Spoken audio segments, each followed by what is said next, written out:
All right, everyone. Thanks so much for joining us for Weather Where You Are. We are going to chat about the tropics because they are really starting to heat up. Of course, it's been a little bit of a slow start to the 2024 hurricane season, but this is expected to be a very active hurricane season, and we are starting to see that happen. And in kind of some interesting areas, and I'll elaborate on what I mean by that in the next few minutes here. But we do have a handful of disturbances, tropical waves, if you will, that the National Hurricane Center is watching. I'm First Alert Meteorologist Courteney Jacobazzi. Thanks so much for tuning in. Hopefully your Friday is going well and you're getting ready for the weekend, which is going to be a hot and humid one. First Alert Chief Meteorologist Jennifer Valdez will have more on that on Atlanta News First at noon if you want to tune in. But let's get to the tropics. So we have a wave again in the southwest Gulf. This area has been particularly busy the past couple of weeks. 30% chance of development on that little wave that you're seeing swirl just to the east of the Yucatan Peninsula there.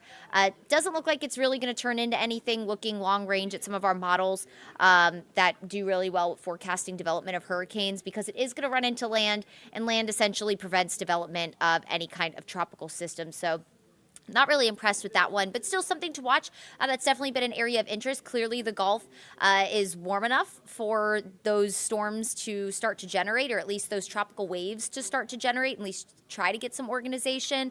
So it only is going to take one to kind of make its way into the central Gulf, where it's far enough away from land to really explode. That's something obviously we'll be watching, because the Gulf is a hot spot this time of year. Now, taking you out to the central Atlantic, two areas of interest. We have Invest 95L, and we call waves that turn into invest because, one, the National Hurricane Center is investigating them, so that's kind of the short term for that.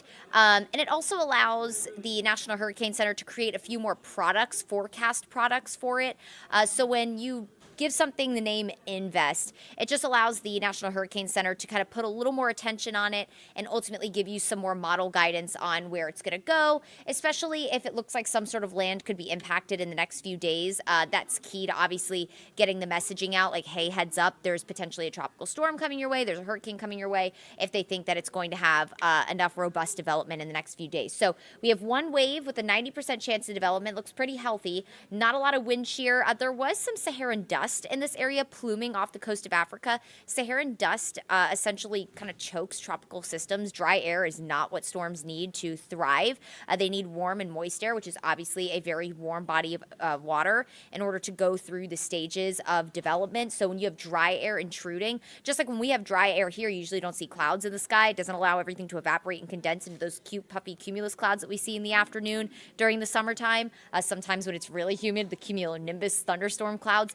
So dry air prevents any kind of development of thunderstorms. And essentially that's what hurricanes are. At their core, it's just a bunch of thunderstorms kind of swirling around each other and creating a lot of heat and energy. Now, 20% chance of development on that second wave starting to push off the coast of Africa. And we're going to talk about why this is interesting in just a minute. Normally this time of year, we do not see storms develop off the coast of Africa. That usually comes a little later in the season, and again, we'll kind of cover that in just a couple of minutes, but those are the three areas of interest. On Invest 95L that we have, the 90% chance of development, the spaghetti models on that, and very good consensus that it's going to head towards the Lesser Antilles, and then it will make its way into the Straits of the Caribbean. But once it makes its way closer to Hispaniola, so the Dominican Republic and Haiti, that's where it's kind of up in the air. Does it make its way a little further off to the east and kind of slide between the Yucatan Peninsula and Cuba? Or does it make its way west and go right into the Yucatan Peninsula? So there's still a little bit of there's still a few question marks rather on where it's going to go once it makes its way past Hispaniola. So something we'll keep an eye on. Right now, just looking long range, it doesn't look like it's going to have any impact on us here in North Georgia, and really not much of an impact on the Gulf Coast either, but something that we'll definitely be keeping an eye on, because it's still really far out. A lot of things could still change. Once it really starts to get a really well-developed core, that's when models have a better understanding on where exactly it's going to start and its direction that it's moving in. So still going to just keep an eye on it, but right now it doesn't look like it's going to have any kind of impact here in North Georgia, and there is a reason for that. So you might notice the direction of all of these storms and the storms past that we've only had one fully develop into a tropical storm. That was Alberto a couple of weeks ago. But a lot of the disturbances we've been watching have developed in the Southwest Gulf and then kind of beelined off to the west. And then we did have a couple of areas of interest down towards the Lesser Antilles, so in the Caribbean. And all of those stayed really far south from here. None of them ever really threatened the Gulf or the Gulf Coast for that matter, of Florida, or the Gulf Coast expanding from Texas to all the way here in the Panhandle of Florida. But nonetheless, there's a reason that all these are getting steered this way. And it actually is also the reason we've been really hot and fairly dry for the month of June, with the exception of we've had a couple of cold fronts move through, but we've had this really strong ridge of high pressure that has been helping kind of lately stir in a lot of that moisture off the Atlantic. So wind direction here in North Georgia is really important. If you get wind coming out of the east, you're getting wind off of the Atlantic Ocean. If you have wind coming out of the south, you're getting influence from the Gulf of Mexico, and that helps promote a lot of that humidity, which is going to give us our more summer-like pattern.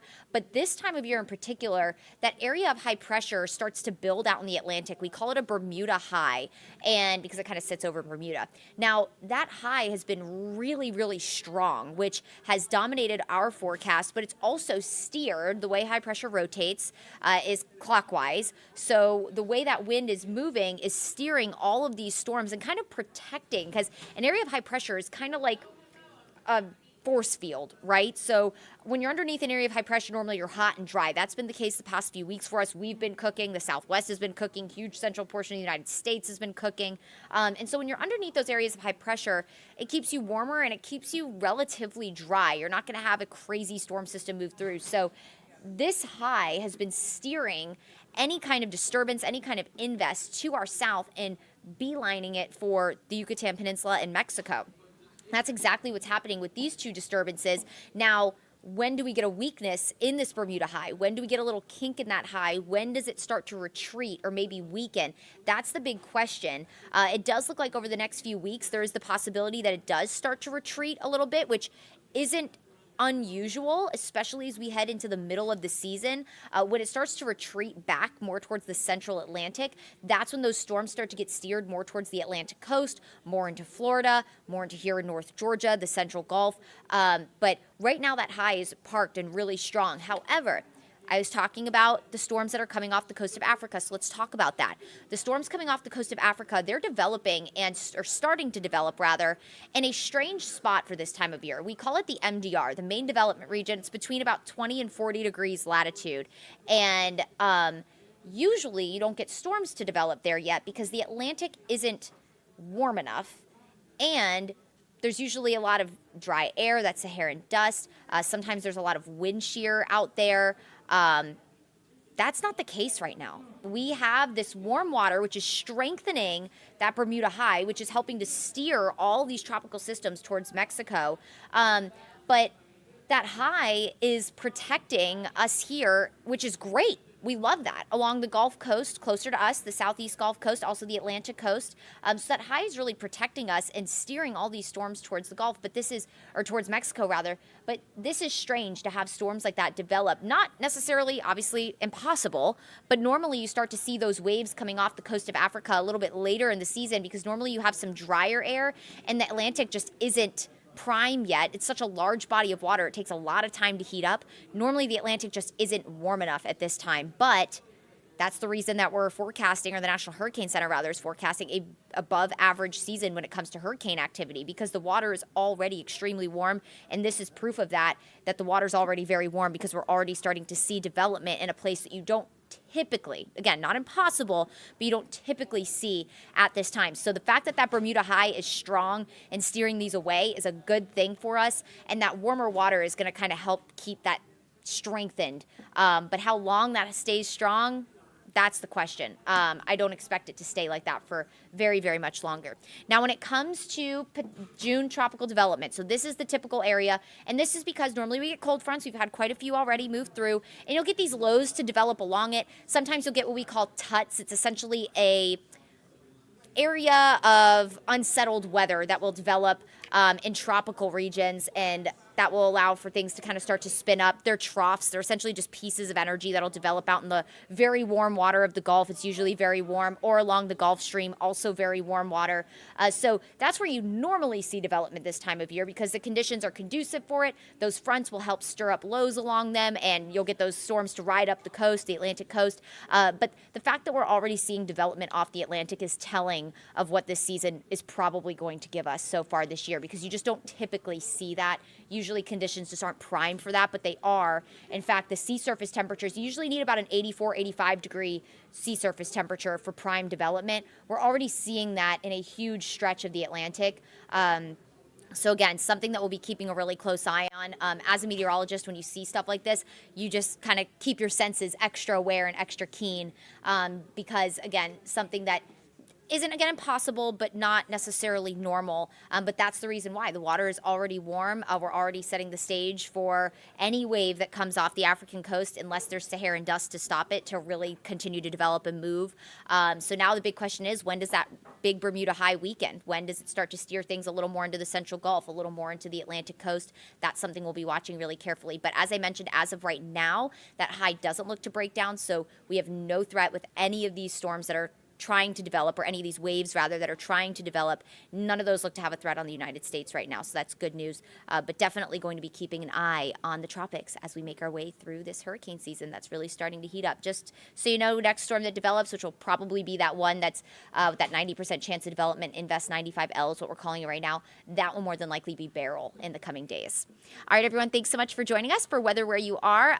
Your tropical update will be coming here and there as we continue to learn more, and as more invests or waves continue to develop. We will always keep you updated on the Atlanta News First Alert Weather app, and your full forecast, just in case you're trying to think about your weekend plans. That can also be found on the First Alert Weather app, and at noon with First Alert Chief Meteorologist Jennifer Valdez. Be sure to tune in for that. All right, everyone, thanks so much for joining, and make it a wonderful Friday and a great weekend.